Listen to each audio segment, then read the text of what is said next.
cross of this witness. Go ahead, Mr. Cook. Thank you, Your Honor. Good morning, Mr. Beard. Good morning. Now, Mr. Prosser had already discussed with you the fact that you suffer from pretty severe anxiety. Is that correct? Yes. And you're so anxious, in fact, yesterday you had to go to the hospital because you knew that you'd be testifying in this case, correct? Yes.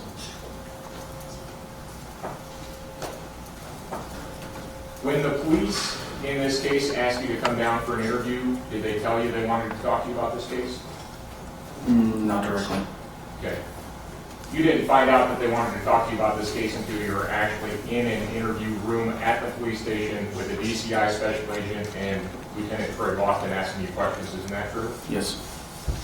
Were you surprised that they started asking you questions about this case when they did? Yes. Did that make you nervous? Yes. Throughout the course of this case, Mr. Beard, it appears to me that every attorney and every law enforcement officer you've been in contact with has commented to you about what a nervous guy you are. Is that your recollection? Yes. Because that is, in fact, truly who you are. Isn't that true? Yeah. And your condition, that's a prescribed condition. You take medication for that? Yes. Do you have any other implements or service animals or anything that you utilize? Yes. What do you have? Service dog. Okay.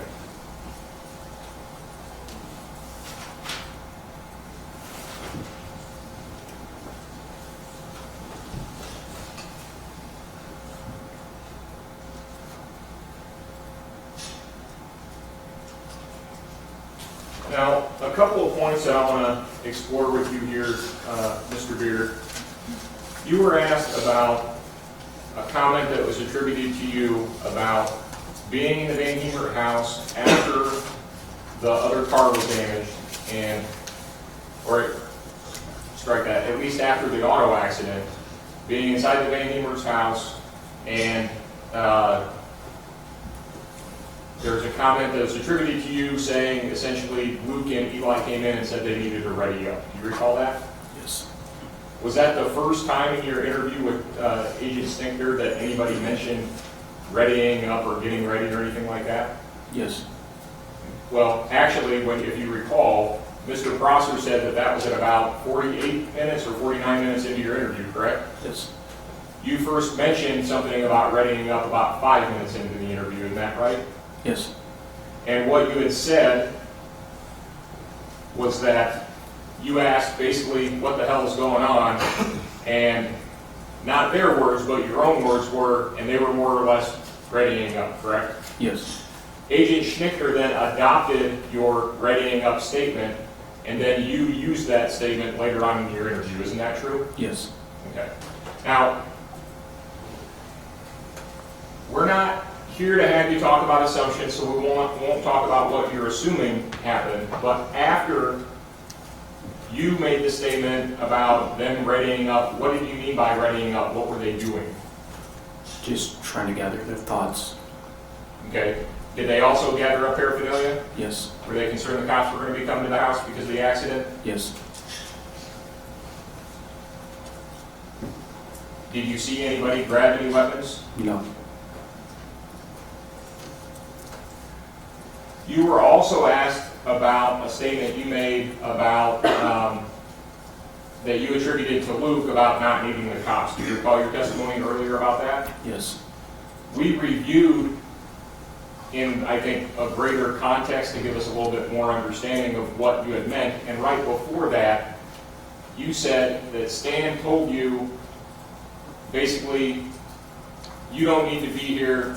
It's probably in your best interest to leave. Isn't that true? Yes. And then you were asking about the cops, and then Luke said, don't worry about it. Is that true? Yes.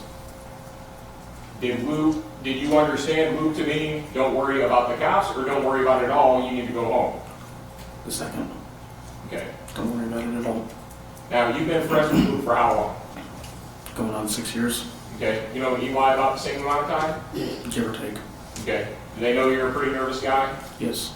Do they know that situations like this, where there's some kind of stressful situation, has a greater impact on you than other people? Yes. Object. Call it respect. Same.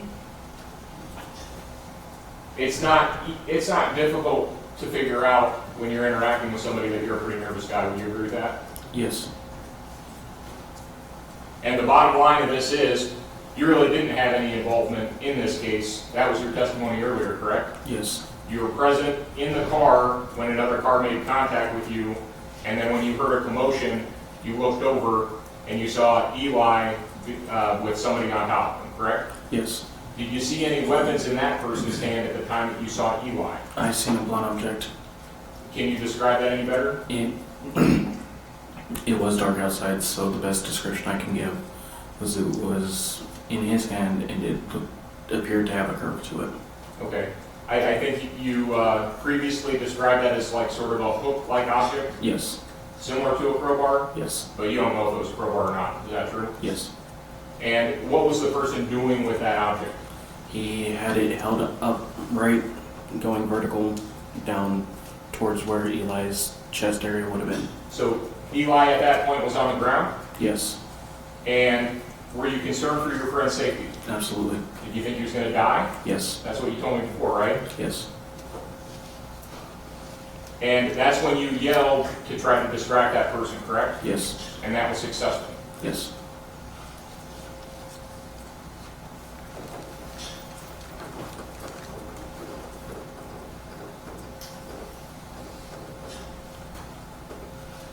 Well, let's talk about that knife. When you were asked if you dropped anything on the way home when you were talking with Agent Schnickner, did he have to tell you that he found a knife, or did you already know that you dropped your knife? He had to tell me. Okay. Were you able to describe the knife without him telling you about it? Yes. Why were you able to do that? Because I completely forgot about the knife. Okay, that's not what I'm asking. How were you familiar with the knife? Because I just knew about the knife. I know my knives. It was one of your knives? Yes. That wasn't Luke's knife? No. He didn't give that knife to you? No. Do you recall when Agent Schnickner was asking you questions, he thought it was a big aha moment when he mentioned the knife and the fact that you were potentially leaving the scene with a murder weapon? I'm going to object to the prior question. Somebody else. Goes to the state of mind of the declarant, Your Honor. Objection sustained. You can rephrase, Mr. Crowe. Thank you, Your Honor.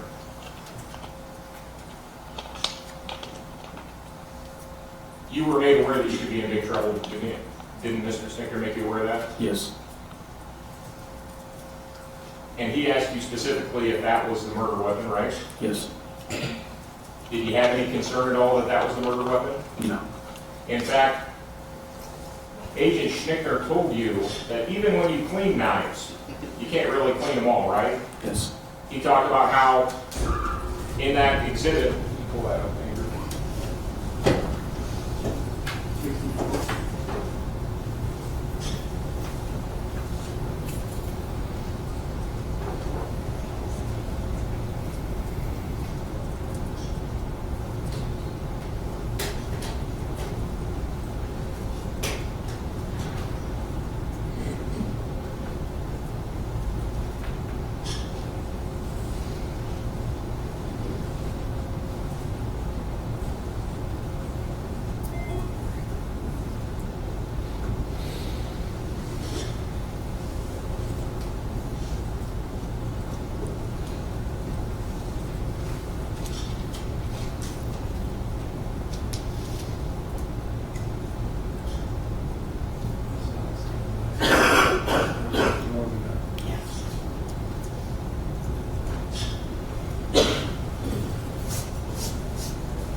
Mr. Beard, I would direct your attention to State's Exhibit number 64 that's being displayed up on the screen. Do you see that? Yes. Is that your knife? Yes.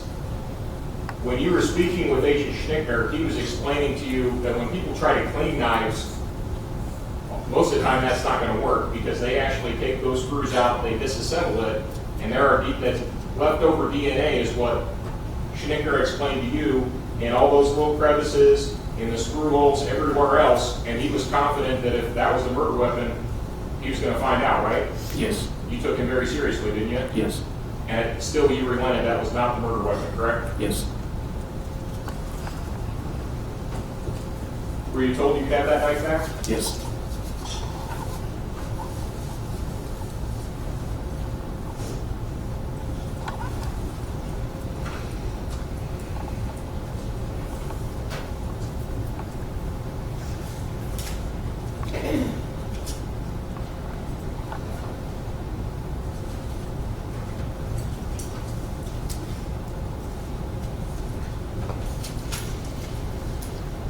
And during your interview with Agent Schnicker, he's reminding you about how you have a family and how you need to protect yourself and that you just need to tell the truth, right? Yes.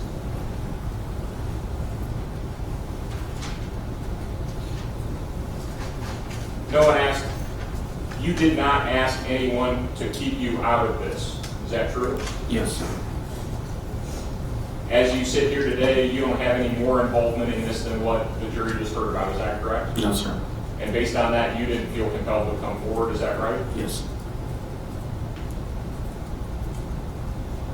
I have no further questions, Your Honor. Redirect. Just a very few, Mr. Beard.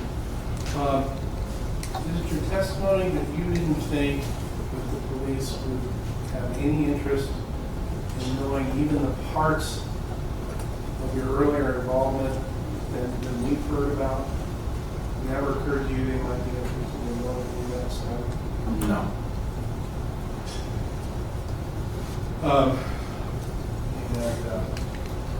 Mr. Cook said something about aha moments about the night, but you've been asked earlier in the police interview whether you had any weapons on you that night, right?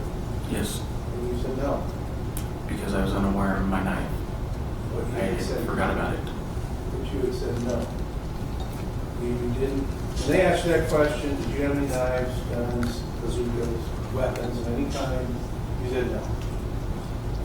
And that may have been why when they specifically asked you about this knife that they found, they may have been a little, well, they appeared to you to be surprised when you told them that was your knife. Yes.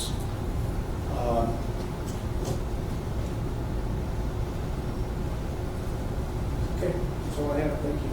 Be cross. Just briefly, Your Honor. Mr. Beard, when you were asked if you had anything, do you recall that, were you asked, did you have any weapons, or did they actually delineate, did you have any guns, knives, anything that could be used as a stabbing weapon, anything like that, or did they just say weapons? They said weapons. And this actually came up in your deposition. The fact is, your little pocket knife, you didn't consider that to be a weapon, that was something you used for work, correct? Yes. And again, your interview was about 8 months after the fact, is that correct? Yes. No further questions, Your Honor. Anything else for this witness? No, no. You may step down. May this witness be excused. Yes, Your Honor. You may also be excused and leave the courtroom if you choose to do so. You can call Special Agent Don Snicker. Members of the jury will stand and take stretch.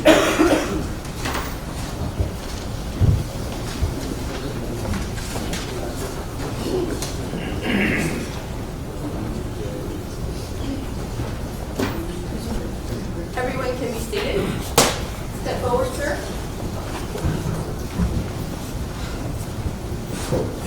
Raise your right hand. You solemnly swear the testimony you're about to give is true and correct, so help you God. I do. Have a seat in the witness chair.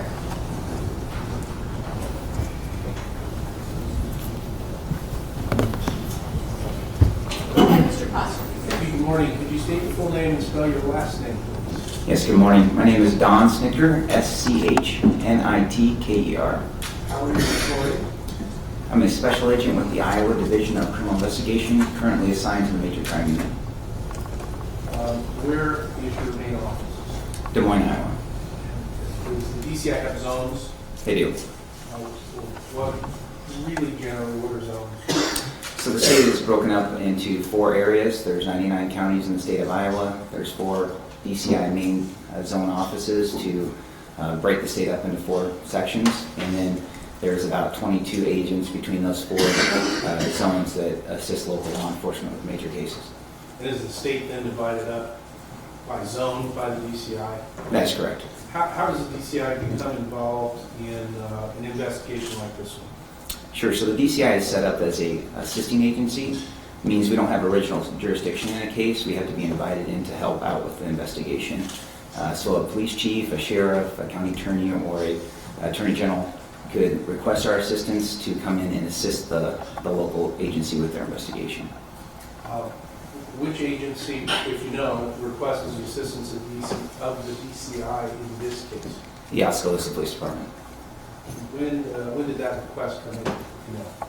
About 12:05 a.m. on March 2nd, 2018. Were you then called out? I was. What was your role in the investigation? I was assigned case agent. What that is for the DCI is the lead agent for our office. So I'd be responsible for coordinating the efforts at the scene, organizing if we had additional agents come to assist in the investigation. I would be in charge of assigning them leads as well as working directly with the lead detective for the police department. Who was the lead detective for the Oskaloosa Police Department in this case? Lieutenant Troy Boston. Did you come down to Oskaloosa then after this crime happened? I did. So I was notified around midnight, and then I made it to Oskaloosa about 1:30 in the morning. What did you do when you got there? So it's typical, and as in this case, I was briefed on the investigation by the local officers. When I arrived, I had very little information. So we meet real quickly, we brief on the investigation, and then we triage it and decide what we need to accomplish that night. As part of your assistance and, I guess, to some extent, direction of the investigation in this case, did you have occasion to interview the defendant, VanHemert? I did. When did that happen? About 30 minutes after my arrival. I think I started that interview shortly after 2 a.m. Do you know whether by that point, was the crime scene team there yet? They were deployed. I believe I arrived before they did, but they would have arrived shortly after. Do you know, not all that important, but do you know that he'd already been photographed, or do you think that happened after your interview? That happened after. Where did the interview occur? At the police department. And was that interview recorded? Yes, it was. We have a copy of that recording as Exhibit 46, which we would offer at this time.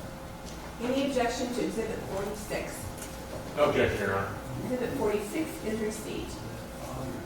I would request to publish it. I think we might be able to see a little better with some of these lights. I don't think we need to dim them all. Maybe it's about 45 minutes long. Maybe the witness be excused from the stand during that time, or would you prefer he sit there for the duration? The witness may be excused during the playing of Exhibit 46, which I understand is about 45 minutes long. Are you ready to play that? Yes, I am. At this point? Okay. So what that means is I'm going to excuse the witness, I'm going to excuse the court reporter, and the jury will engage in the viewing. Sorry to interrupt. We also have transcripts of this, which I think by agreement we've agreed the jury can follow along with if they want to. We've got copies prepared and we can run through the court counsel as well. How many copies do you have? We have a bunch, enough for every juror, the court counsel. Okay. Then the court attendant will distribute those copies, and then we will engage in the viewing of the Exhibit 46. Court reporters now excused.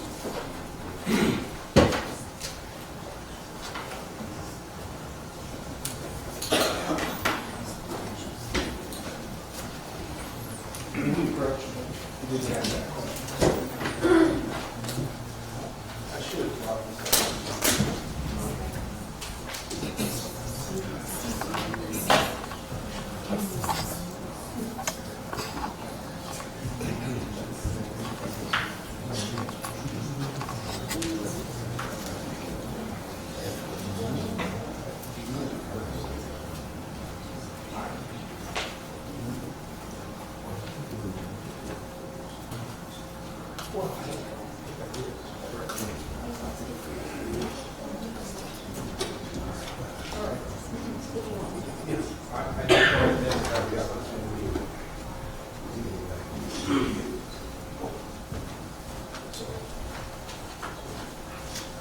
So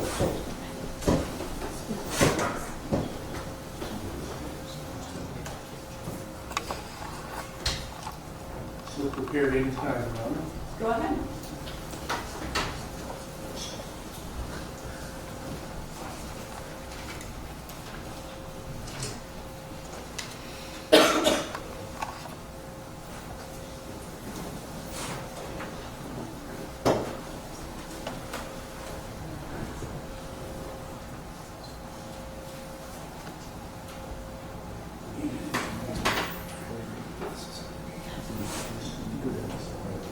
Technical difficulties, we'll get to it.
Right. No, anybody that's involved, I don't know if there's an altercation. I understand how much the city sometimes you probably not. I have absolutely no idea in the court. It's just because it's easier for me to take all notes the whole time. But I think it's important to hear what you have to say. I don't know anything. I don't know anybody. I don't know anybody that's involved. I don't know if there's an altercation tonight. I can only hear that, so I'm sure I'm not going to talk very much. Anybody? That's great. Don't talk to anybody about kind of what's going on. A little bit, not much. Okay, so I usually find it's important that we kind of know what's going on. When we come down, what we do is we look at everything's out there at the scene, we get statements from everybody else. I want to think it's important what you have to say, and we kind of go from there. Okay? We are in the police department, so I want to tell you your rights, things like that. Okay? I'll read through those. Those are good now, those are good an hour later. When you decide later, you won't talk to me, okay? Have you ever talked to police before? Yes. Okay. So you're kind of aware of these. Little someone with you on TV, which you have a right to make sign up. And it's saying you can't use against your court of law, your right to consult a lawyer for answering questions, making statements, and for a lawyer going to be provided to you for the cost. If you're okay with that, I said I don't know anything. I want to hear your side of the story. If you're okay with that, I want to continue. Know like how things are going. So I've never done no free bill. I don't have any. Absolutely. Yeah. I just work here. Your doors. Not even long. You got right out there. I just do need you to sign right there to understand those rights, and if you're okay to talk with me, I'll put my name there. Yeah, I'll put my name. Yeah. Is that your ink on your? Yeah. Is it? What's it say? Mine. Is that it? I had a few more on my side and my arms. Get something that doesn't $40. Yeah, and Vivo. Okay. Expensive though, aren't they? Yeah. Alright, so when I said I don't know anything at all, I don't know anything at all. So it's a Luke? Yes. Okay. Is that with a K-E or not? Yes, L-U-K. Okay. And what's your last name? VanHemert. Okay. VanHemert. Alright, my last name's Stinker, spelled about as hard as yours. So, where are you living at, Luke? 693. Is that where everything happened tonight? Okay. How much are you doing? 828. Alright. Can you give a cell phone number? You don't your home number? You know your dad's number? Just when you leave there, I want to be able to. Oh yeah, this is us rolling down somewhere 6 780. That's your dad. What's his name? Stan. Alright, let's see. Good. How do you survive without cell phone? That's all. Yeah. Was it just a money thing or just like a handle? I have a lot of drug use. I just have. Okay. Awesome. Well, listen, just kind of give me a rundown. I can see your rundown what happened tonight, and then we'll go from there. Got on the road, up 3rd Street towards Jersey, heading south. Walking in there. Driving. Okay. And silver car looked like it gonna pass me, came beside me, in the car, I stopped. Got out of the car, asked what the hell was going on, and he backed up and went. Okay. So I'm really slow. Alright, so like, I know absolutely nothing on this. So you're going up 3rd Street. Is that close to your house? Yeah. Okay, so are you driving? Yes. Okay, and you have your car? That's my car. Okay. There's a Jeep Wrangler or a Cherokee? Okay. So you're driving your Jeep Cherokee on the road? Yeah. Okay. I'm on the side of the road. No, I didn't know if you were like in the driveway or in the parking lot, but actually on the road. And that was on 3rd Street? Yes. Okay. And you're driving which way? South. South. And then towards Jersey. Okay. And then do you meet the car or they come No, back? behind me. Okay. I see him falling down the hill. I didn't want to do that. Follow me. I was down the hill. All of a sudden, they turned to come down the hill, and they started quickly cutting at me. Even I could tell they were speeding. I got beside me. I thought they were going to pass me. And That residential street or two-lane? it's residential street. They're like not passing down No, there? no, no. Okay. So they get up beside you there or not? Yeah, and they got beside me, and just ran, hit me, and stopped me right in the middle of the road because Okay. the edge of this right, what you could do. And I asked him what the hell, and he drove off. Did they get out at all? No, he didn't get out, and then drove off, came back, because his friends, altercation happened, I got pushed down, and There was nobody else in the car with him at that point? I'm not 100% for sure, like, if it was dark, I couldn't tell, I couldn't have been car or nothing like that. No. It looked like just him, but Yeah, idea what kind of car it was? silver car. So friends, okay. And he came back with his friends, altercation, and they pushed down, and my buddy apparently got hit a few good times, I'm guessing. Okay. So, So tell me about that. So you, are you still in the road when they come back or what happens? I put my car like on the track somewhere on the side of the road, Okay.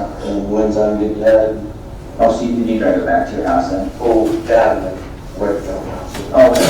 I was gonna say, how close to the house, how far have you gotten down the From where street? they hit me to where I stopped was literally 5 to 3 feet from the end of my driveway, like I said.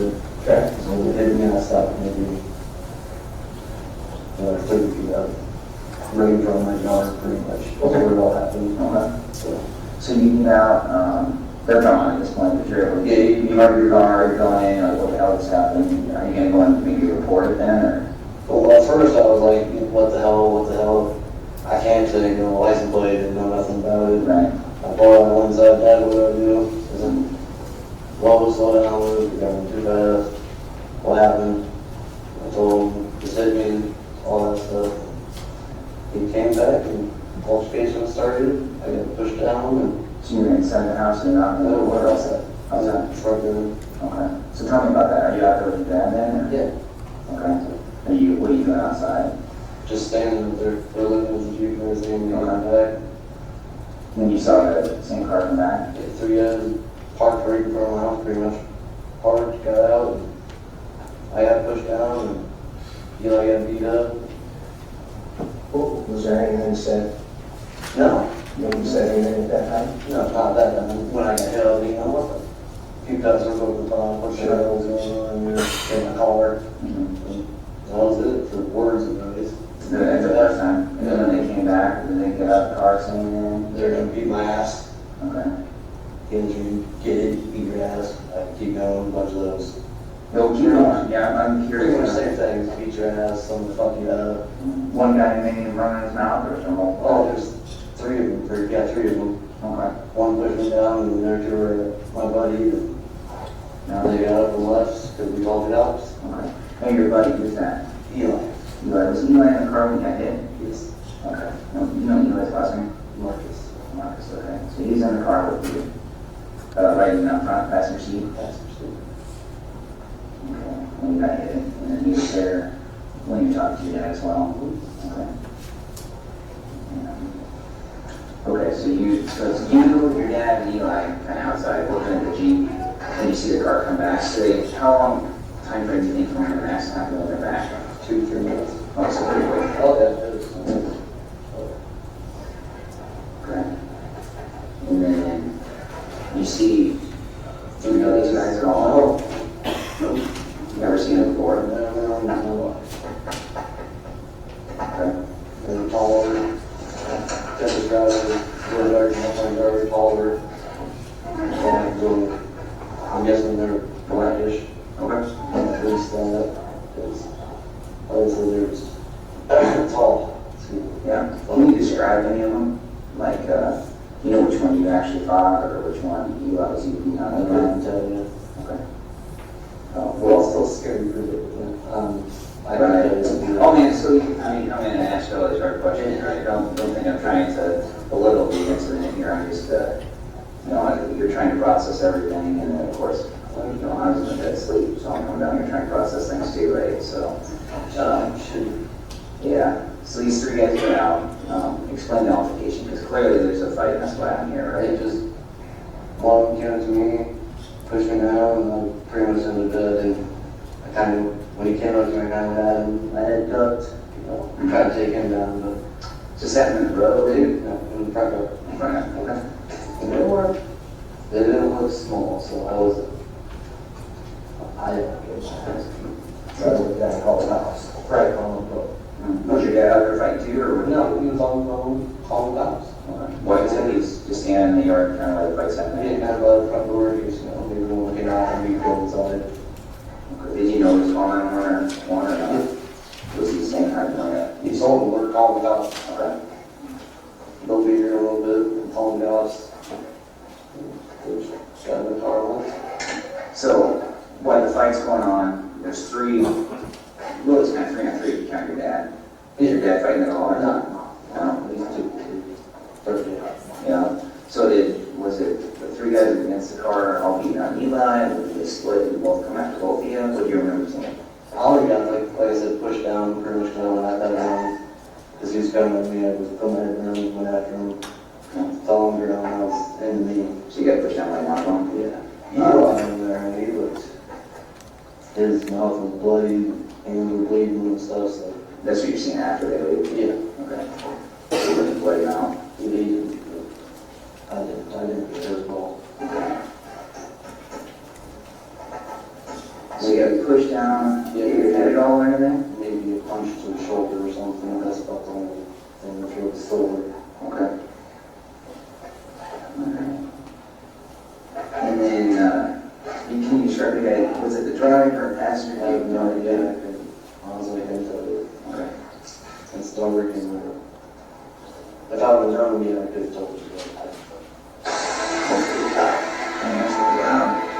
Got a new phone today, turns up on. That's super loud. Oh, sorry about that. So you can tell, you see Eli actually getting assaulted or hit on or? No, I was on the ground. Okay. So you kind of observed When I that? popped up, he was coming back over by the cars, and they were going to their car to leave. Okay. What did he tell you about what happened to him? Nothing to say, I just asked if he was okay, and he said, yeah, I'm fine. Okay. Did he get hit with any object, punched or kicked I or? couldn't tell you. It looked like one of them was carrying something with him. Eli was doing something? No, one of the three guys that got out of the car. Okay. What did it look like? I couldn't tell you, it was just something all in the dark. But it was dark outside, so we couldn't have been. Okay. Was that the guy you're fighting or one of the other guys? I don't think it was the guy I was fighting, not for sure.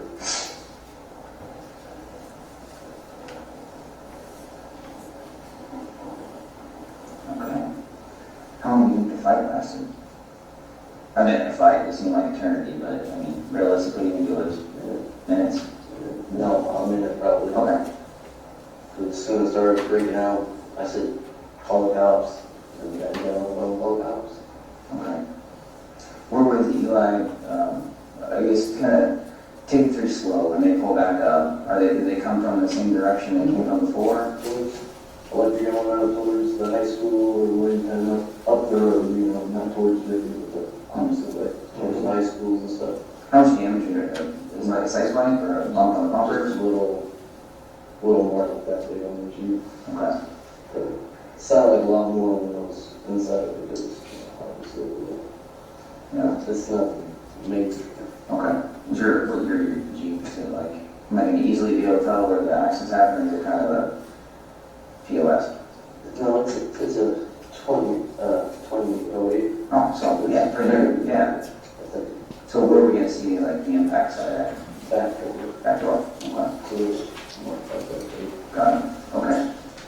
All right. And then any punches down on the guys? Not at all. I just tried taking it down and that didn't work because Do you remember if they were wearing pants, shorts, anything about them? It's going to help me out for what? it's not wearing pants. That's why you said. It's cold outside. Yeah. You don't remember though? Tall wearing hoodies, that's all I can tell you what they were wearing. Okay. You thought they were black? Yes.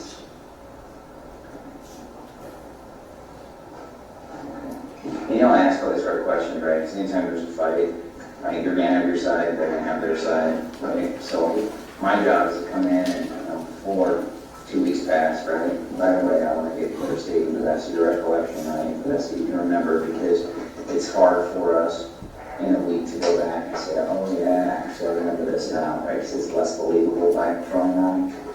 So it's more important. Yeah, all I ever ask of people is just honesty because, we'll have our people come down if there's any blood. Were you bleeding at all? And you said Eli was, though, right? Yeah, I'm pretty sure my thing's hands were bleeding. You know, I assume it's just like from knuckles or what? I couldn't tell you. I'll try to look around and see what yes, so. And then, how about your dad? Anybody come out and give your dad at all? I don't think so. Okay. You can ask him that too. Any guns? Not that I know of. All I seen was somebody with a stick or some sort. There's a stick, pole, I don't know. I'll do about 3 or so. Like 2 3 foot long, right? Yeah. Any guns? Did you carry a gun at all? No. Oh, all right. And then how about your baseball bats, wrenches, irons, anything that you guys have had at your hands?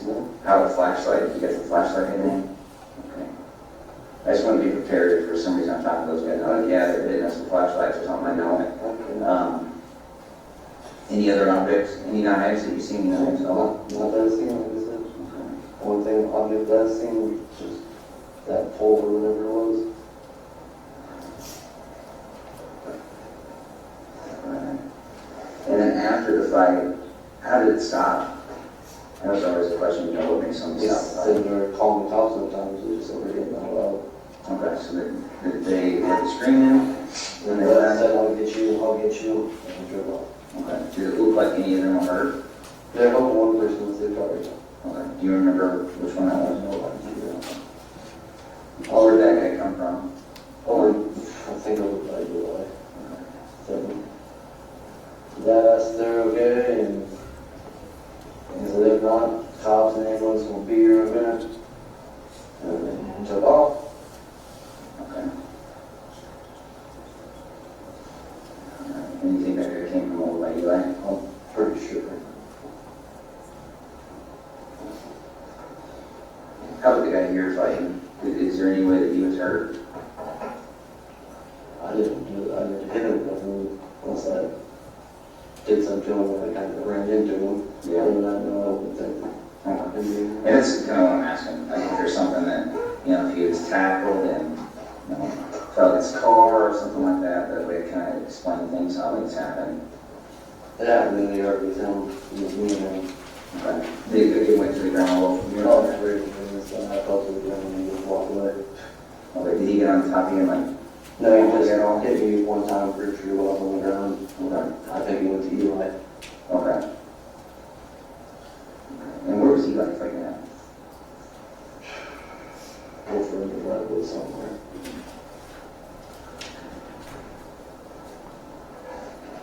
Alright. So then they, you guys are coming to call 911, and then they're like, alright, let's go, and try to see them helping one of the guys. Was that the driver? Did you get in drive the guy that was hurt? Did he drive, or did you get in the back seat going? Pretty back seat. Okay. And then what did you guys do next? Sat there and waited. Okay. Did you guys go in the house at all? When the cops got there, I went in there to smoke cigarette and whatnot and sat down and became as I got me. How did you like, you go in and get a bandage or anything like that? Someone going on the leg or some sort. It was blood. Okay.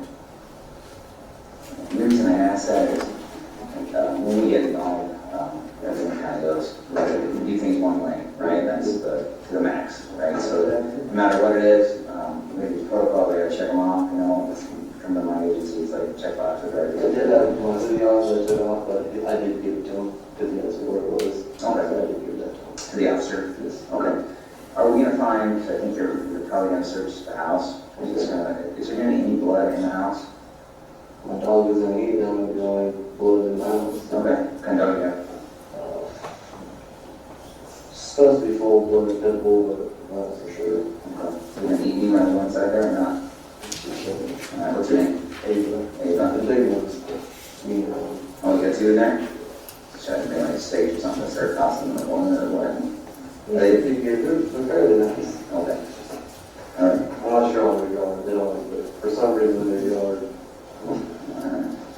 Don't train them to be cops. No, Alright. definitely. Okay.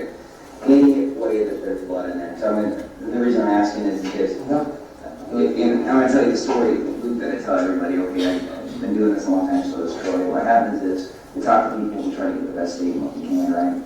And then the guys in the white suits come down from the BCI lab, I see you guys see on TV, and the UV lights and all that stuff. They come with me on all my cases. So I tell everybody that because it's easy to forget or you think it's not important. You don't end up finding stuff. Not that it means anything, it just means that I didn't do my job, so I didn't ask the right questions and everything. Right, and then all of a sudden they're like, well, there's blood in the bathroom, there's blood in the house.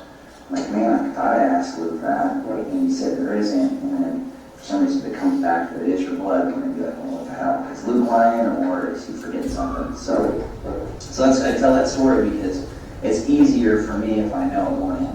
So I can tell my team, hey, there's probably going to be some blood in the kitchen, there's going to be a baseball bat, whatever it would be over here. You know, Luke's telling me what the truth of what happened. He's on his own property, people come over and start a fight.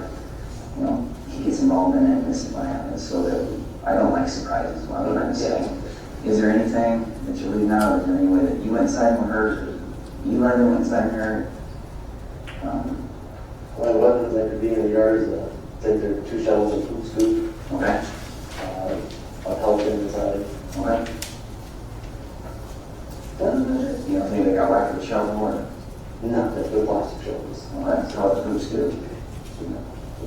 Okay. Because what do you think they're going to tell me? I always ask that question because it's always a good one for me to ask when people are in a fight. I ask, what do you think you remember and what do you think they're going to tell me? Because I'm prepared for that. Like sometimes we go to people and they're going to say, oh yeah, he's going to make some shit up that I thought on last week or I something. did that, honestly. Okay. Are they going to say, what happens if I find out one of the guys is shot or stabbed or how do you think that happened? Well, there's something wrong with one of them. Okay. I was told, so. Help me understand how that would happen then. Because they're going to, I guarantee they're going to have their side of it. I went to that good one, they had a knife or something, we didn't see it. Or maybe that stick thing they're carrying was sharp of some sort, could have been crowbar, something like that. Maybe they hit the wrong person or landed on it or something, I don't know. Okay. Something like that. Okay, so say we find an object like that. Do you think there's any way that you would have had hands on it?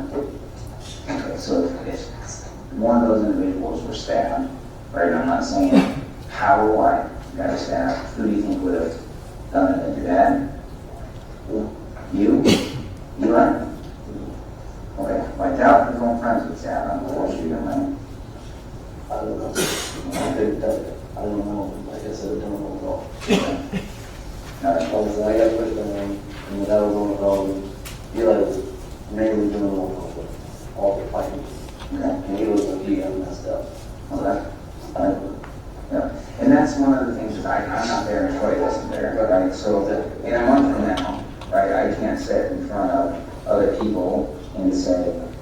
yeah, I was there and I saw him like getting his ass kicked, you know, and he did a plumb, and yeah, he reached for something and hit a guy, right? And that might explain why he's got an injury, right? I can't say that. All I can say now is that if Eli tells me that I was getting my ass beat and I was fighting for my life and something happened, I can't say, well, ask Luke, because Luke saw it. Because in 2 weeks, you can't change your mind and say, okay, now I remember this, right? This is how it happened. Because it's not credible then, right? We always, when we're in this room, we always start over, right? I get that, because every time I talk to people, I get about 90% of what really happened, right? And before we maybe walk out that door, there's an extra 10% that ends up being really freaking important, right? Because we kind of only get one shot at these things. And Like I said, I didn't see Eli and then I didn't see the altercation, like you said. It may feel like an hour's going by in the fight. But by the time I was up and looking around and stuff, seeing what's going on, they're already going back to the car and getting in. okay, so, well, this is important too, and I think that sometimes people sit immature and protect other people by not saying anything. Right. Sometimes I learn it's the opposite. Okay, so if Eli tells me a story, right, and he's like, well, yeah, this happened, and there was a knife, and I did stab him, and asked Luke, because I told him after they left. I told him about it, and I said, man, I talked to Luke, he didn't mention anything about that. I can't even believe Eli, you see my predicament? So when somebody's like trying to do a solid to their buddy, and I'm not going to say anything, when in reality, I'm trying to figure out how this person got hurt, right? I need to either have witnesses, whether it's neighbors across the street that heard the commotion look outside, or people that are right there. That thread right there helps me understand that, yeah, that if you're really in a fight and I kind of portraying it, that, you know, you didn't know these guys in the car and in your yard, right? Or I guess I need to know how things went down, because anytime that you come up with inconsistencies or lies, it looks like why do people lie? Because you didn't say, like I said, they don't want to get in trouble, and why would they get in trouble if they didn't do anything wrong, right? So every time you find these things that are like half-truths or partial stories that come out later, it's one of those things that we really have a hard time swallowing, you know? And I'll sleep good, because I can find out, leave here now, hey, we gave you the opportunity, right, there's something happened. We can go from there. Is there anything you're remembering? Okay. Your hoodie, was there any blood on that, I think? There's no work area. Did you think you were going to Taco Bell shirt when you first got here? I'm going to Taco Bell shirt. Taco Bell shirt. Are you now? Okay. You were trying to show me that. I just didn't see where it said Taco Bell. I didn't know. Was there any way you changed at all? No? Okay.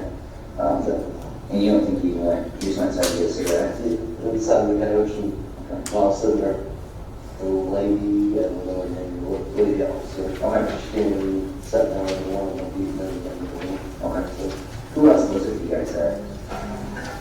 Who else was in my house? Yeah, your house there. It's us two, my girlfriend, and myself. Okay. That's a 306. 603 months. Okay. So it's you and your girlfriend, who's that? Lindsay Ryder. Was she there? Yeah, they're all inside the room. Okay. Didn't see them until after it all happened. Yeah. They were in the room. And then you said your dad's girlfriend or your stepmom? Stepmom. Okay. And who's that? Brenda Benny. And then so she was home. Did she say anything, Don't think so. The door was closed most of the time. And then your dad lives there. Yes. And what was his birth name again? Still. Stinger. And then does Eli live there? Yes. Okay. So he's crashing there with Steve roommate? Okay. See your girlfriend? No. Okay. How long does Eli live there? 5 months. Okay. How do you know him? It was just from school. Okay. School friend. Yeah. And how old is that? 21, 22? You come here, you're one. Is Eli as well? I don't know. I don't think so. I'm not 100% sure. I don't know. It might have been for like 5 6 somewhere. Okay. Yeah. But yeah, that's good. Okay. I'm not sure. Yeah. That would be one of those things too. I mean, how things go, right? Fights are fights, and things happen in fights, and I get that. our job is just kind of put a couple pieces together and figure out what happened, right? I mean, the good thing is you're not at their house. That'd be different, right? Definitely. So I don't think, hopefully you don't feel like there's any reason you want to lie to us. Okay. Troy's coming here, so I bet he has more questions. So after they left, after they got in the car and they took off, what kind of conversation did you guys have? Between you and Eli, and what did you guys talk about? We went out, so I was coming, I'm gonna be here. I'm assuming you guys were pretty excited. Well, I'm not excited, we were all scared. And normally, you know, it's like, you're sitting there and afterwards, it's like, geez, what the heck? You know, what? Yeah, that's what we're doing. And that's what I'm getting at. How did that conversation go? I mean, you know, what did Eli say about it? What happened? He just came out, we were all standing there. He was already called the cops and everything, he was cops on the phone, the dispatch or whatever still. And he hung up and not probably 15, 20 seconds later, cops were there. It's fairly close to the cop station. Right, no, yeah, I think we probably asked you this, you know, several different ways, but it just seems a little bit odd something like this happens. I mean, and pretty serious, you know, somebody gets hurt, and I don't know, you guys kind of act like, no biggie, nothing happened. And obviously something happened to the guy that is there. I'm not saying that you guys, you know, purposely did anything, but obviously a person was hurt, and obviously somebody had a sharp instrument that they were using, and I'm just sure that he didn't stab himself. And at least from the injuries, you know, what I've been through, you know, with the doctor and everything about. So it just really seems odd that nobody, you know, you guys know absolutely nothing about it. And we understand that they were on your property. They came back to assault you. We get it. We understand it. I mean, but it's just really hard for us to believe that. We gotta prepare ourselves. What if they come back and say, you know, I just came back to exchange insurance cards with these guys? I mean, but that's the shit that we'll hear, right? And then I'm like, well, I talked to Luke, I didn't get the whole story, and he's not gonna, you know, there's parts out. I mean, I've been in fights, right? It's like, oh man, that guy could stop me, or yeah, I killed that guy. Or you can tell a group of people get out of the car, they go, they're here to fight. Okay. And instantly then I tried talking them down, you know, we're here to fight, blah, blah, blah, blah. Okay. Called the cops, and it's just escalated, like I said. That's important stuff, right? Yeah. Right. So, no, that's again, like you said, it's not your fault. Everybody I talk to thinks that the kind of the small details don't mean shit, right? And I'll tell you that sometimes it's the small details that mean everything, right? So, you know, they didn't say da-da-da-da-da because that'd be really crazy, right? But what exactly? Like I said earlier, fight and whatnot, we'll fight you, jail, all that, like that. So they already told you here in the state. But I think you left out, you didn't mention the first time at least that your dad tried to calm him down. So tell me about that interaction. Yeah, I told you that already. No, the first time, no. Your dad didn't say anything. Yeah. Oh, no, I thought you said, I'm calling the police. Okay. At first, before he called the police, Dad said, I don't want any trouble, don't want any conflict, I just want everybody to go home. And that's it. Okay. No cops, no nothing. And they're like, that don't work. No, I'm beating out, no sorry. And the city sheriff was like, I'm gonna kick fucking ass. Because we're big boys here. I'm gonna keep your fucking ass, so yeah. Alright. Yeah, like I said, don't hold my shit, just tell me exactly what you recall. Yeah, then before they left here, they're, we'll be back, I'll get you. That's after the fight even? Yeah, after they pulled off and left. Okay. And when your dad was trying to tell him to leave, were they intimidated at all by, I mean, sometimes the fights come and other people come out, especially Oh, no, they were intimidated, they were approaching us. Okay. So your dad tried to tell him to leave? Yeah. Okay. So there's a little bit of time where, before the fight starts, that there's some conversation Yeah, about a second, because he got out of the car, as there was no conflict, and as he was walking up to us, he just started bringing up. Yeah. And you've been around, right? I mean, you're probably not your first fight, No, right? I know the first thing we do when we're having words with people is size them up a little bit, right? We look them up, see what they got going on. especially it seems like men generally, we know when there's going to be a fight, right? When you're sizing them up, what do you notice? And these are the details that are going to help me understand what's going on, okay? Because they're yelling, I can envision, I guess this sound envision, right? You're sitting in your yard, looking at your car, they roll up, 3 guys get out, there's verbal exchanges for a while. That's how most fights always start. So at that time, you're at least looking at them because, you know, like, look at them in the eye, right? I think you back or you leave or whatever. So what are you seeing? It was too dark. It's literally dark right there in my yard. Like nothing but black outline, hoodies. That's about it. Okay. Comes approaching us pretty quick. That, like you said, you know when something's going to fight you. They did so. And this is kind of where I would, because I think what I'm hearing is you're not quite sure if they had anything. Oh, I don't, we've seen. because I think that'd be the first thing I would notice, and the thing I would probably be talking about is. Yeah, that's why we said we didn't want to talk to them, because we seen one of them had something in their hand, we couldn't tell what it was. Didn't want to find out. Okay. In which order, like if you're looking at them, were they all standing in line? Kind of taking a look at that. They weren't just standing there, they were walking. Okay. They never stopped moving, so I think it's really tell. Okay. And then this object, help me, I gotta look for it, right, because I want to believe you. So I gotta find this object. I mean, it's the only way for me to validate what you're saying is if I can find an object, help me think about what you see. Like I said, mark just 2 to 3 foot long piece of pole or something. Okay. And then was the person holding above their head, so So you just on the back? down the other side, swinging it. And I was getting ready like, hey, let's see where. Okay.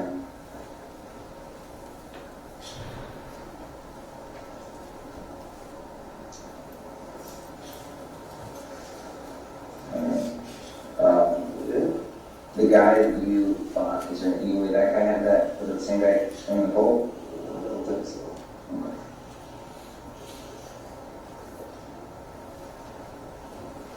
The guy I encountered had the pole, he probably would have whacked me. Yeah. I'm not the biggest guy, so I had the pole. Mm-hmm. What about Eli? Kind of like what Tori was saying at the end, this person I'd say, if I was getting my ass beat by a guy that had a stick or a pole, where I could be like, yeah, I took on you over there, you bitch, because you took on. This is how I talk to my friends. You're fighting one guy, I'm taking on 2 guys, he's hitting me with a pole. Eli say anything like that? No? He didn't really say anything, he was stunned. Okay. I just asked if he was okay, Dad asked if he was okay. He's bleeding a little bit, I said, yeah, I'm fine. Doesn't get hospital. Okay. Kind of dropped it there and tops arrived. Okay. Because I'm not going to BS you that. I mean, clearly somebody stabbed, so I actually know it was a Russian. Yeah, I think she, Very cool. Yeah. We got to figure out kind of how that happened. It's kind of, I don't think anybody in this room doesn't think that he was stabbed. I don't think he was stabbed, I'm going to say, I guess I'll speak for myself. I don't think he was stabbed by the same guys he rolled in with, okay? I think somehow in the fight, he was stabbed by either you, or your dad, or by Eli, right? And I'm not saying that this isn't like he's walking in Walmart and coming up behind and stick something in his back. There's a fight going on, okay? So, like I said, I told you everything I know, it's all I know. Trying to think about more, but I can't. It's all I know.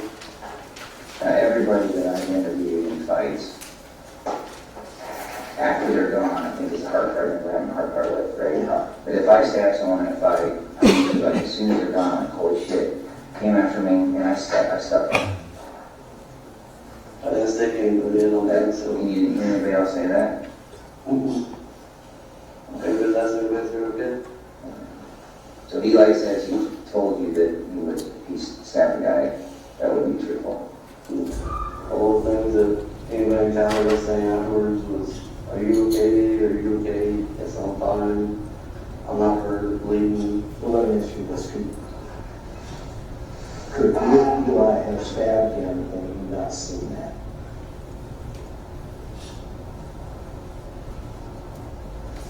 I don't know, it's possible, yeah.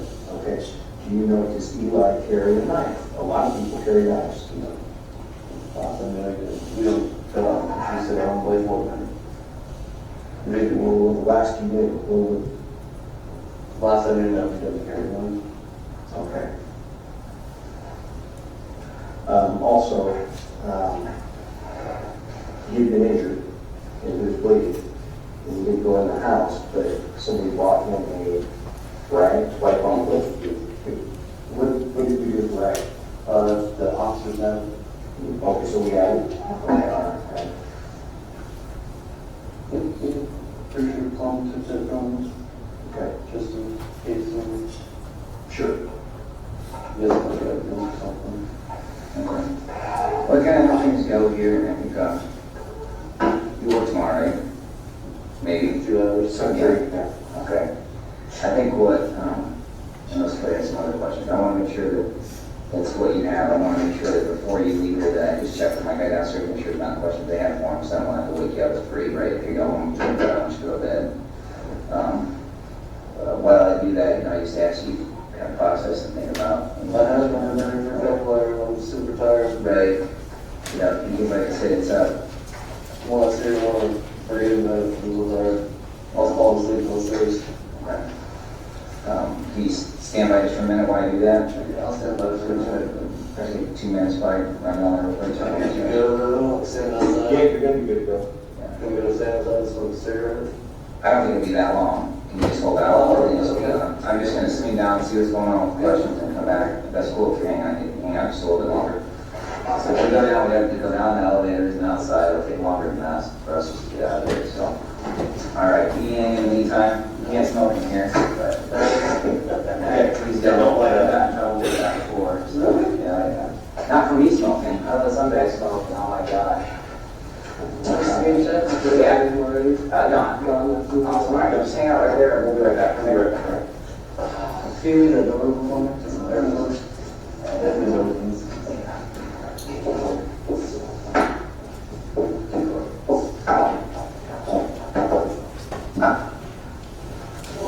Try that? Thanks, man.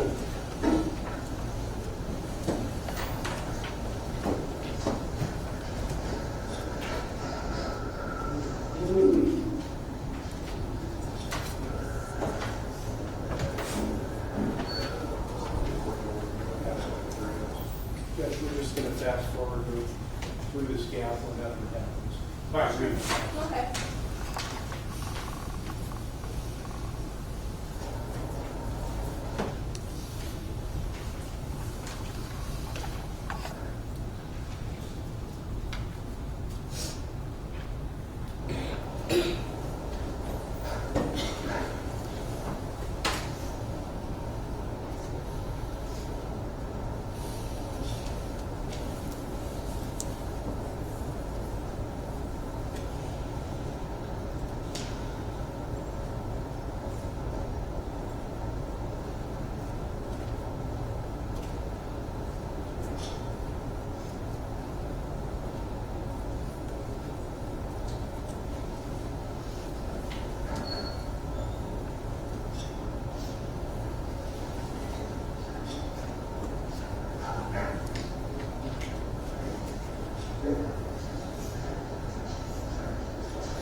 Sleep around there? I get on there, actually. Oh, so you're thinking about it, aren't you? Yeah. All right, so here's the deal. So you're kind of aware of the fact that one of you guys passed away from the injuries, right? Because we get that.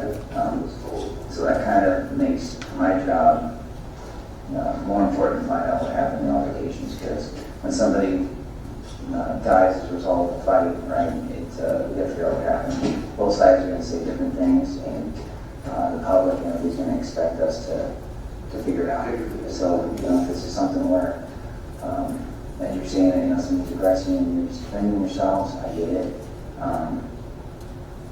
But I can guarantee you, that family's not going to say that. I'm going to talk to this other guy's family, and they're not going to say that. So, I got to prepare myself for that, right? And then I'm going to deal with everybody else and say, when you stabbed, and, usually, right, when there's an argument, and something happens, and somebody's stabbed, and it's the person that stabbed them, their opinion that he was attacking me and I stabbed him. We usually get that information from those people. And that makes us understand, okay, this guy's in fear of himself when he stabs somebody, right? It makes my job harder when nobody knows or stabbing, it makes it hard for me to show that these individuals, were fighting and something happened and it caused this person to feel that he needed to stab someone. I can't say that in this case, so it's going to be a little bit harder for me to do this thing for the evening, right? I'm not going to say, I just need to, that's the truth, but I need to figure out who stabbed the person and when it happened. We're good at what we do, that's why we come down there. So, I'll let you know we do a search warrant for your house and your cars and your clothing. So we're taking all that. Full run through our lab team, just pulling it down now. That's pretty standard. We're going to do the same thing with the other people. All right, so it's not that I'm just picking on you. But like I said, if there's any of that stuff, we're probably going to find it. So if there's any weapons or anything like that. I mean, there's like a pollen test and stuff like that. Test for years. Okay, not going to have to schedule that on it. And you seem like you know the person, right? Okay. All right, I want to be very clear of it. I think so. But we're going to need to have you changed out. So we'll probably have to have you hang out here until we can have an officer take you to your house. The house is secured by us now. Can you do that? And then, Yeah, we'll get you back to the house. We brought Dad over here too, right? Yeah, I'm pretty sure. okay. You got anything else for us? I'm asking, this is your time now. Get a card. Yeah, I'll just run out for you. This is your time, I just want to make sure that I really don't want you to come back tomorrow and say, hey, I was tired, you should ask me this. So is there anything else that you can remember that's going to help me understand what happened? Okay. In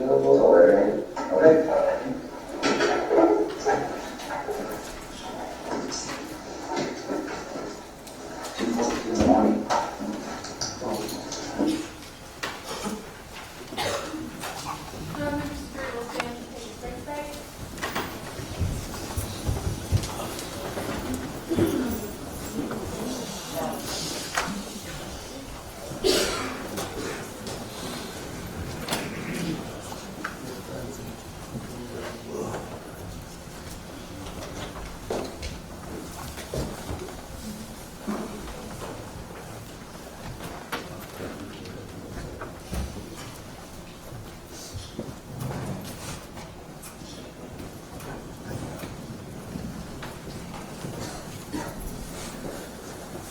Everyone can be seated.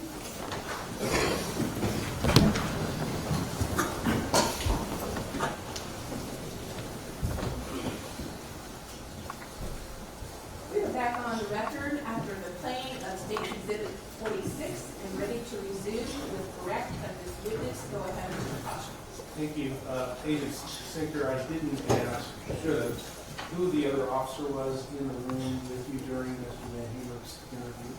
That was Lieutenant Troy Boston. He's the person you indicated was the sort of lead investigator from Oskaloosa. Correct. He ran the investigation from the PD side.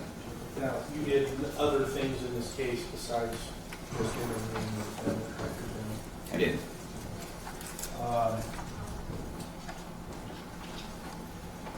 I think that's all I have. Thanks. Cross? Thank you, Your Honor.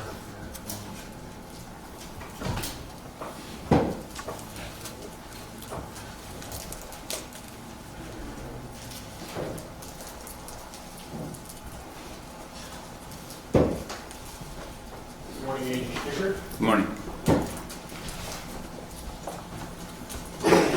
In your testimony, and I think you mentioned that to Mr. VanHemert as well, you've been doing this for quite some time now.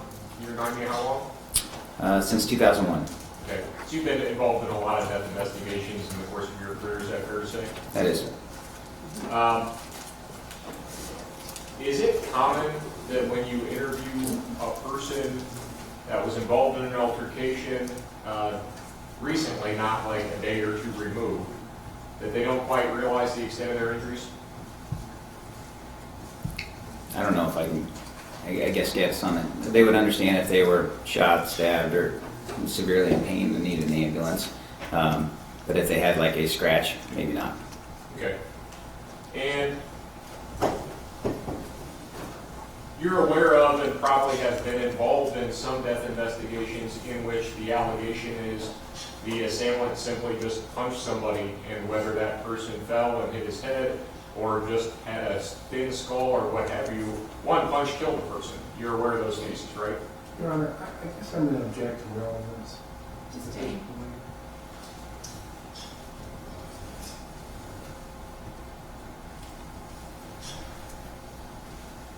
at one point during the video that we watched, he asked Mr. VanHemert if he was excited, and he responded that they were all scared. Is that right? That's correct. Excuse me. He had mentioned that his dad had said that they were going to call 911, and that the people in the car were not intimidated by that, correct? That's his statement, yes.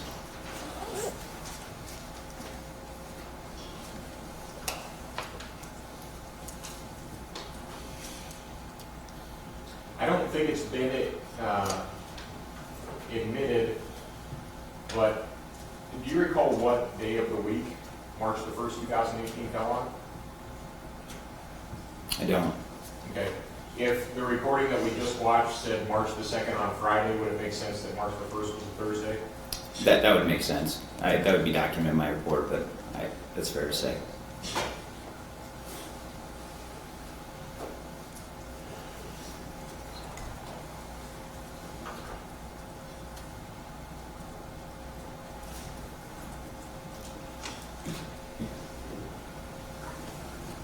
And at the end of your direct examination, Mr. Prosser asked you about other activities that you were involved in. Interviewing Luke VanHemert was not the only thing that you did in this case, correct? That's correct.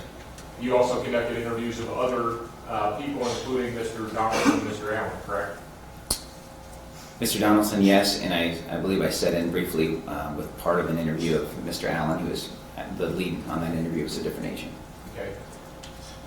You actually interviewed Mr. Donaldson twice. Why did you do that? He agreed to come in for a second interview. Was there a purpose in you calling him in for a second interview?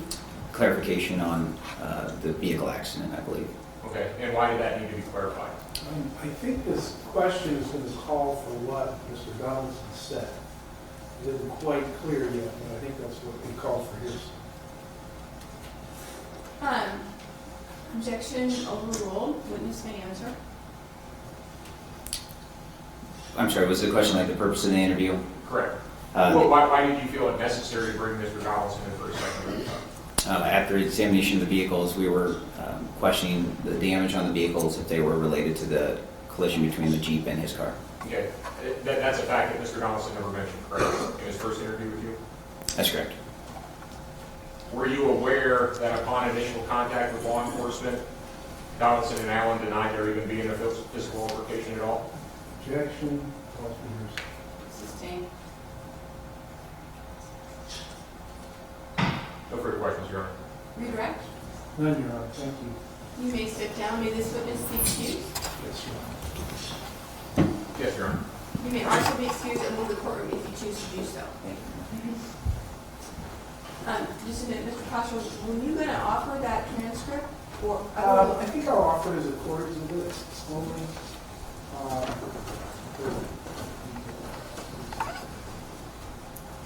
I'll offer it, counsel. that it needs to be marked? It would be exhibit 65, I think. Here, I can do this last picture. It would be 65.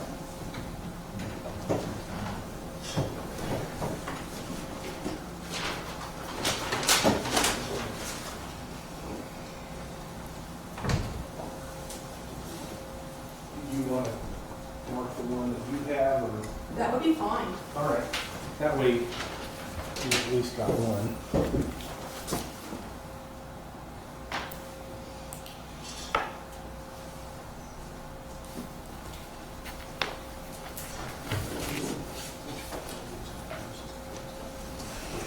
State's Exhibit 65 has been offered as a court exhibit only. I'm going to mark court exhibit on this. Well, I'll offer it substantively, and if there's an objection. I don't have any objection, Your Honor.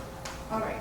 Then State's Exhibit 65 is received. I'm going to hand it down to the court reporter, but the copy should be collected. Well, the court attendant can do that.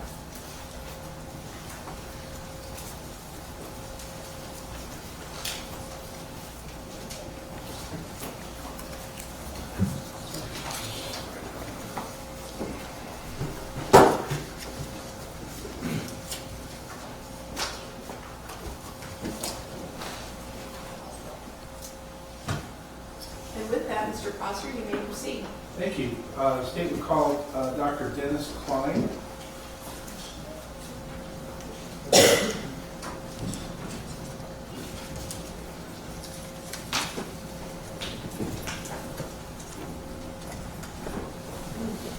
Step forward, please. Raise your right hand. Do you solemnly swear the testimony you're about to give is true and correct, so help you God? Yes, I do. Have a seat in the witness chair. And sir, if you pull that microphone down and speak directly into it, thank you. Go ahead, Mr. Foster.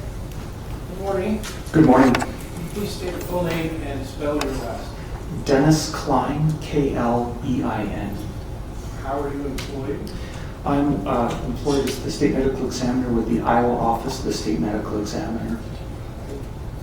And what do you do there? I administer the state medical examiner's office and perform autopsies. What's an autopsy? So an autopsy is a procedure that examines a dead body and incorporates documenting findings, both by notation and photographs, and then coming up with a conclusion as to the cause and manner of death of the decedent. Do you do those by virtue of some requirement of the law, or how does it happen that your office winds up doing it? So the law does specify which deaths come under what we call jurisdiction, or what the law allows and expects us to investigate. And of those cases that the law expects us to investigate, a certain percentage of those actually need autopsies. And that's based on sometimes on the law and then also at the discretion of a county medical examiner. Tell the jury a little bit about your education and professional background. So I graduated from Bowdoin College in Maine with a degree in chemistry. And then I went to the University of Vermont College of Medicine, where I received an MD degree. I did 1 year of internal medicine internship at the Beth Israel Hospital in Boston, then stayed on at that same institution and did pathology, including both anatomical pathology and clinical pathology. And then I did a fellowship, which is a post-residency training in forensic pathology. I want to get a couple of brief definitions. What is pathology? Pathology is, in essence, the study of disease. In practical terms, a pathologist usually works in a hospital. They receive specimens from other physicians to look at under the microscope, or perform certain laboratory tests to help doctors determine diagnoses for disease. What's a forensic pathologist? So forensic pathology is a subset of a pathologist that focuses on doing autopsies and determining cause and manner of death. Those are the two things that the law requires a pathologist to do when an autopsy is performed. That's correct.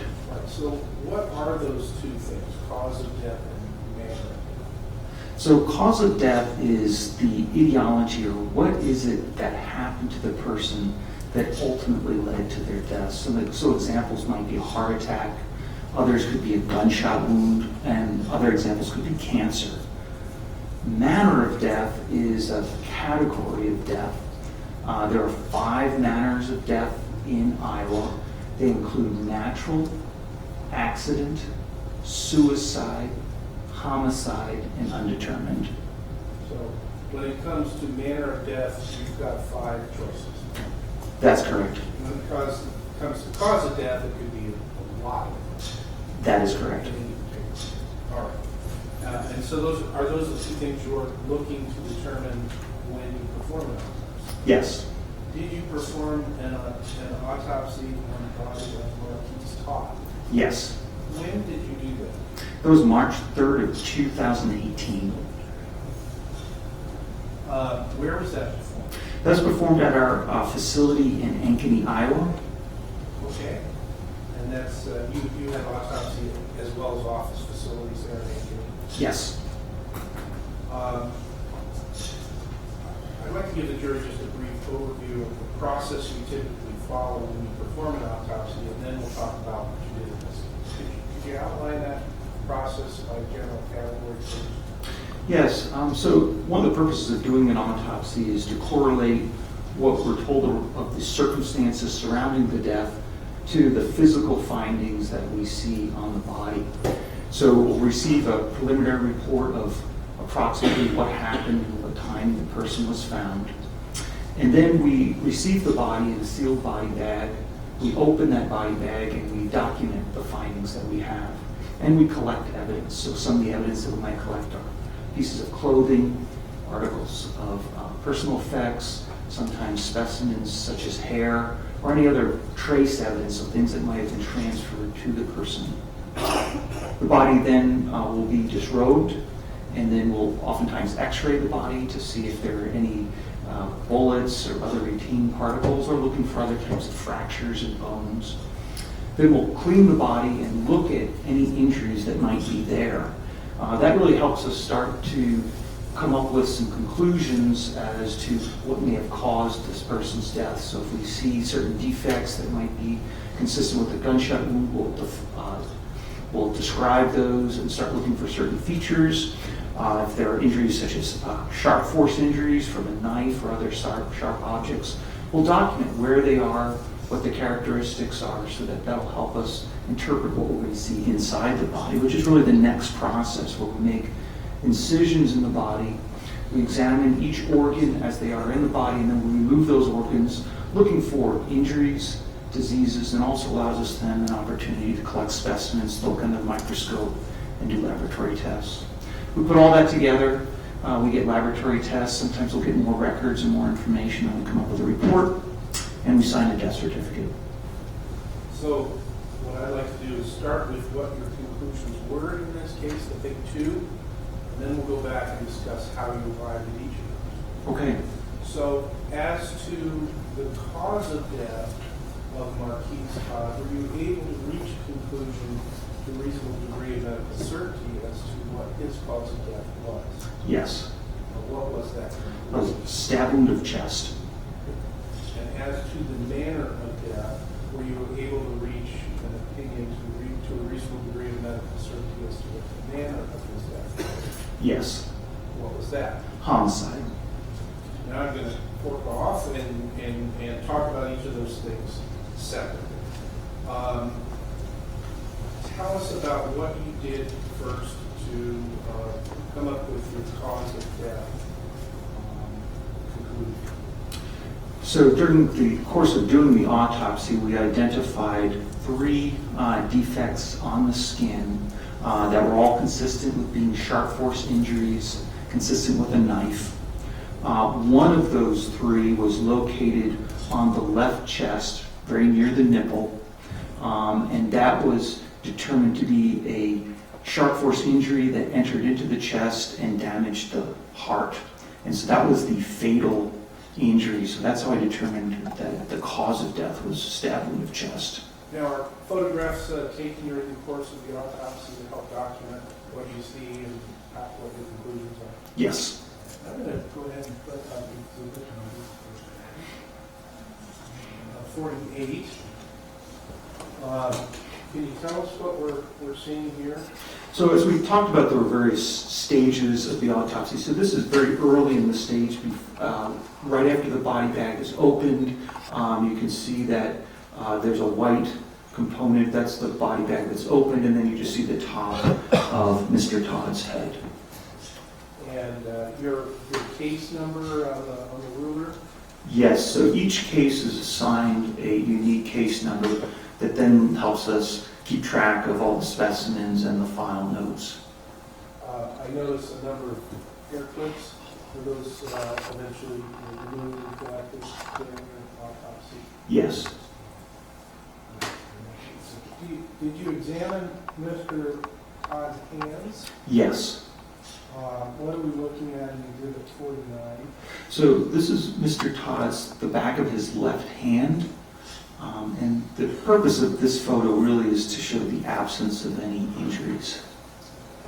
But you looked. That's correct. And generally, although it may be obvious, why would you be looking for injuries on his hands? Well, the purpose of the autopsy is to document both positive findings and the absence of findings. Whenever we have a history of an altercation, in addition to looking for this particular injuries that caused the person's death, we're also looking for injuries that may give investigators information. So could the person have thrown a punch? Could they have accepted any type of what we call defensive injuries, where the person will put up their hand to ward off an attack? And so we look at it, we describe it, and we also take pictures, whether it's positive or negative. What is Exhibit 50 showing there? So this shows the palm surface of Mr. Todd's right hand. Again, that's a negative photo showing that there are no injuries. And Exhibit 51 is?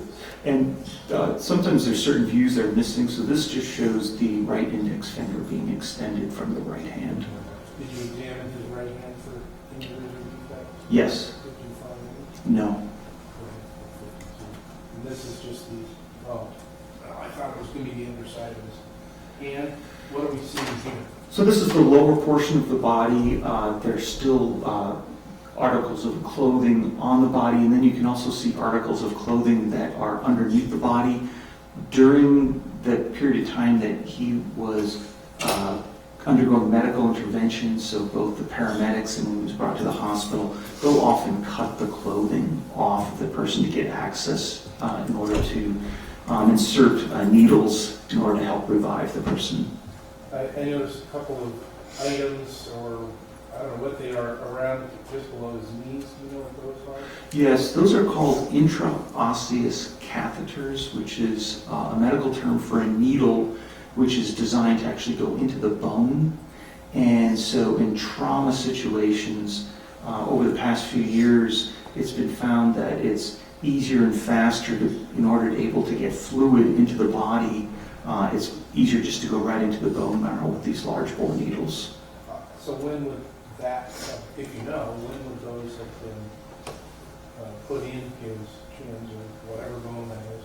Yeah, I don't know when they are, and that certainly would be in the medical records. They were most likely inserted right when EMS or the paramedics arrived. So part of the efforts to save his life. Yes. What are we looking at in Exhibit 50? So this is the left chest. There is what you can see a line in the middle of the picture. This goes right through Mr. Todd's left nipple, and then you can see these black. There's a pointer up there, big button in the middle. Okay. So you can see this line right there, and then you can see a series of these black lines. Those are actually surgical threads, we call them sutures, and this line right here is actually an incision or cut made by the doctors who are trying to revive Mr. Todd. This is called a thoracotomy. So thorax refers to the chest, and otomy means an opening in order to gain access. So it was known pretty quickly that Mr. Todd had an injury that was filling his chest with blood, and so one of the things you try to do is gain access to that, try to stitch areas of injury to stop the bleeding, and then also to evacuate all that blood so that you can start to breathe again. That was not successful. What is in here, which is not obvious on this picture, was during my examination, was right near the nipple. There is this dried area. So the doctors at the time had cut right through the stab wound. And so that just got caught up and was sutured after they had done the thoracotomy. So the actual stab wound was somewhat obscured or destroyed a little bit by the surgical procedures. That's correct. Done trying to save his life. Yes. What are we looking at in Exhibit 54? So this is Mr. Todd's left shoulder. The shoulder's right here. And then you can see another defect right here. And this is a stab wound of the left shoulder. So this wound, the doctors had not cut through it or put any stitches through it. And this is what a typical stab wound looks like. So there's smooth edges, there's a sharp end here, and then a more of a blunt end here. And so this fits roughly with the contours of a knife being inserted into the skin. It gapes somewhat because there's always some tension in various areas of the body. So once you cut through it, sometimes that wound will distort in different ways. Were you able to determine how deep that, you call it a stab wound, maybe I should start there. Do you distinguish between a stab wound and a slicing wound? In other words, getting something cut as opposed to... Yes. So which was it? It was a stab wound. And so then the next question is how deeply did that stab wound penetrate into the shoulder, if you know? Yes, so this stab wound went approximately 2 inches through the skin into the muscle of the shoulder. And you mentioned earlier that there was some clothing. Were those examined to see if there was a lineup of some kind of defect in the left shoulder of the shirt or coat or whatever vehicle were wearing? Yeah, we examine the clothing and we attempt to correlate defects in the clothing with the injuries that we see on the body. And there was a correlation between the sweatshirt and the other shirt that he was wearing with this injury. What are we looking at in Exhibit 55? So this is the left arm, and this would be the front side, middle portion of the left arm. And again, this is another sharp force or stab wound of the left arm, again with the smooth edges and correlating with defects in the clothing. Were you able to determine how deeply that stab wound went? Yes, so this stab wound was what we refer to as a through and through, so it went in one portion of the body and came out another portion. So it went through the entire back side portion of the left arm. That distance was 4 inches. Okay, so in 56, are we looking at the underside of Mr. Todd's left arm? That's correct. And is that the entry wound or is that the exit wound? I can't tell exactly because they are indistinguishable. However, my opinion is that this is most likely the exit portion. And the reason I concluded that is because when we correlate the defects in the clothing to the injuries on the body, there's one defect on the side sleeve on the outside corresponding with the lateral or side portion of the arm. There are no corresponding defects on the inner portion. And what do we see in Exhibit 57? So I have made additional incisions to see what particular internal structures were injured by this stab wound that went through the back of the left arm. And I also took a rod so one can see the approximate trajectory or relative trajectory of the arm. So these incisions here, that's my incisions to see what structures were involved. And it was the 2 major muscles in the back side area of the left arm. No blood vessel or major blood vessels were injured. Okay, so did this wound sort of go below the arm bone or was it through above the arm bone or did it go through the arm bone? No, it did not go through the arm bone, and it would have been, if we're standing up tall and our arm is off to our side, it would have been behind the left arm bone called the humerus. So what's this muscle back here? So that would be the triceps muscle. So did it go through the triceps muscle? Yes. And what are we looking at here? So this is the heart, and there's 2 sides. There's a left and a right side of the heart, and this is the right side of the heart, and you can see that there is a defect very similar to the defects that we saw on the skin. So this is a stab wound into what we call the right ventricle. So on the right side of the heart, a stab wound went right through that area that's responsible for pumping blood. And essentially, is this the wound that led to the death of Mr. Todd? Yes. collected, you say, and photographed the Mr. Todd's clothing. Is that what shows you? Yes.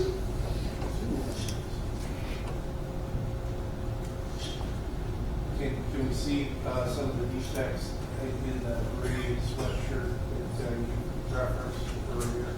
Yes, so you can see two defects. There is one on the upper left panel, front panel. That white area, that's a defect that corresponds with the stab wound of the left chest. And then there's a defect on the left sleeve, and that corresponds with the stab wound of the left arm. This defect right here, I suspect, is cuts made by medical people. And was there a defect or hole in the shoulder area too that you just can't see here? Yes, there was, and it's not visible here on this photo. So now let's talk about manner of death. I think you said five possible categories. Can you just go over what each of those is and what you have to, how you come up with any of those? Yes, so the first was natural. So when a person dies of circumstances that are of natural disease or abnormalities in the body, and there's nothing in the environment or no one did something to that person to cause the death, we certify those as natural deaths. If someone does something intentionally to themselves to cause harm or to intentionally cause their own deaths, we certify those as suicides. When someone dies as a result of something happening to them because of some harm in the environment, such as they're in water and they drown, or they're in a motor vehicle crash and they die of those blunt force injuries, those are determined to be accidents. Then a homicide is determined when someone dies at the hands of another person. So we don't necessarily indicate that it's any type of intent by that person, just that there was something that was done by a person that results in that person's death. And then the fifth one is an undetermined. So sometimes we don't know what the circumstances are, or we can't figure it out by the evidence that we have. And to be honest, we just leave it as undetermined. And I believe you stated your conclusion was that this was a homicide. How did you come up with that conclusion? So we're given the circumstances that Mr. Todd had been involved in an altercation with at least one other person, and that looking at the multiple wounds, these would all be consistent with having been inflicted by another person. So those two things correlated, and that way I determined that he died at the hands of another person, so homicide. Thank you, Doctor. I don't have any questions. Cross? Thank you, Doctor.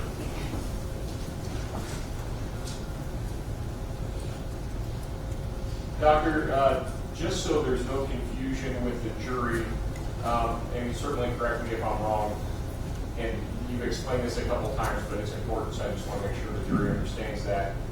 The term homicide, that's a medical term. That doesn't have any legal implications in a court of law, but those are two separate issues, correct? That's correct. Okay. Homicide just means that he died at the hands of another, whether or not he was justified or anything else. That's a court matter, correct? That is correct. All right.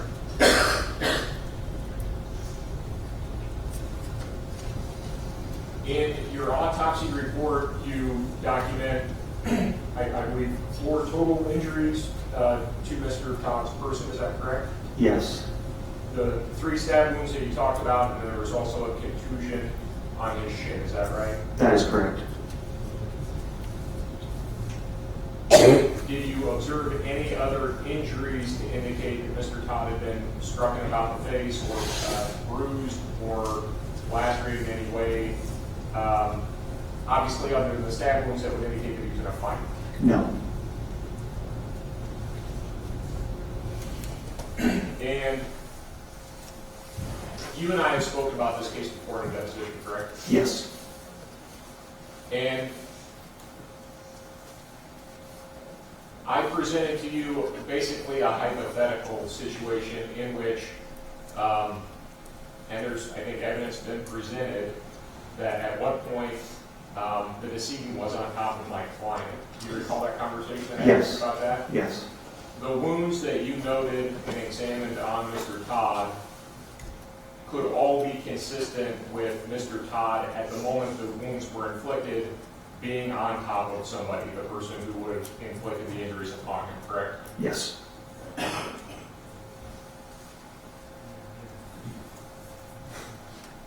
I have no further questions, Your Honor. Redirect. Thank you. As to relative positioning of a person whose body was examined, and in the case of somebody who's been stabbed, are you ever to sort of able to recreate exactly where they were standing or sitting or walking or running or any of that sort of thing? Typically not. What I can do by my observation in the autopsy is give a relative trajectory. So given any hypotheticals, I can give an opinion based on that relative trajectory, but I can't tell you the exact those positions that the person was at the time of those injuries. So while you were asked by Mr. Cook whether those injuries could be consistent with him having been on top of somebody, would they also be consistent with him being beneath somebody who's on top of him? That's possible, yes.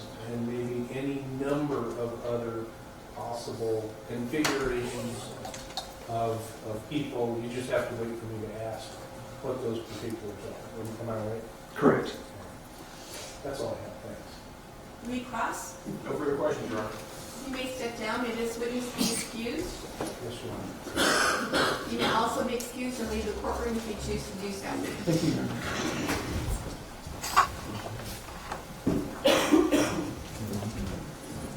Your Honor, the state reps.